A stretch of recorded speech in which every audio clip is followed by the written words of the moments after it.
way down there, so I'd like you to raise a glass.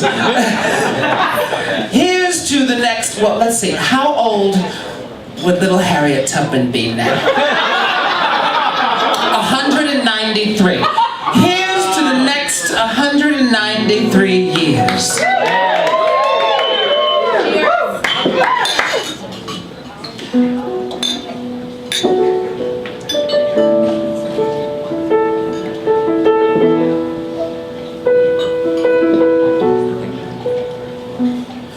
Well, I remember it all very well, looking back.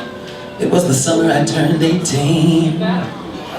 We lived in a one-room rundown shack on the outskirts of New Orleans. We didn't have money for food or rent, to say the least. We were hard-pressed, and Mama spent every last penny we had just to buy me a dancing dress.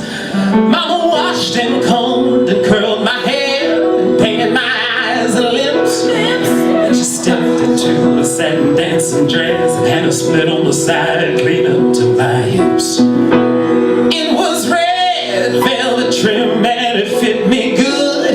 And staring back from the looking glass, there stood a woman where a half-grown kid once stood. She said, "Here's your one chance, fancy, don't let me down. Oh no, here's your one chance, fancy, don't let me down."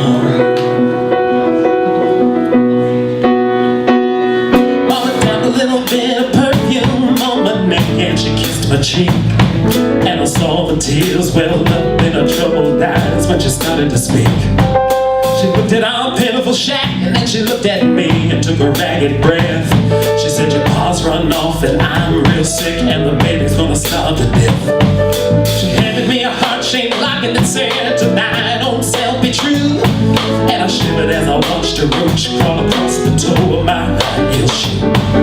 Sounded like somebody else that was talking, asking, "Mama, what do I do?"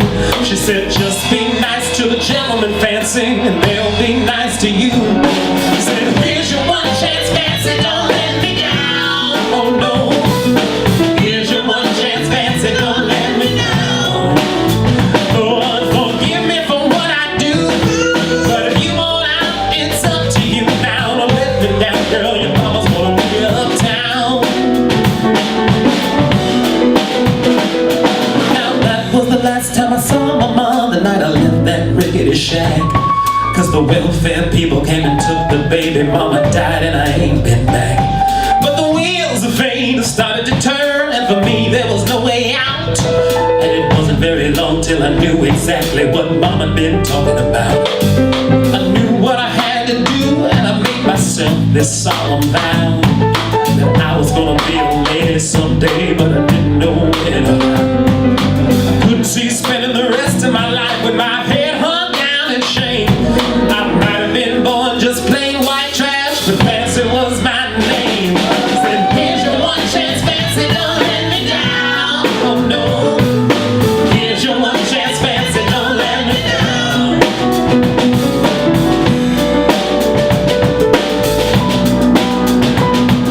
It wasn't long after a benevolent man took me in off the streets. And 1 week later I was pouring his tea in a 5-room hotel suite. I charmed the king, a congressman, an occasional aristocrat, and I got me a Georgia mansion and an elegant New York townhouse. I ain't done bad, huh?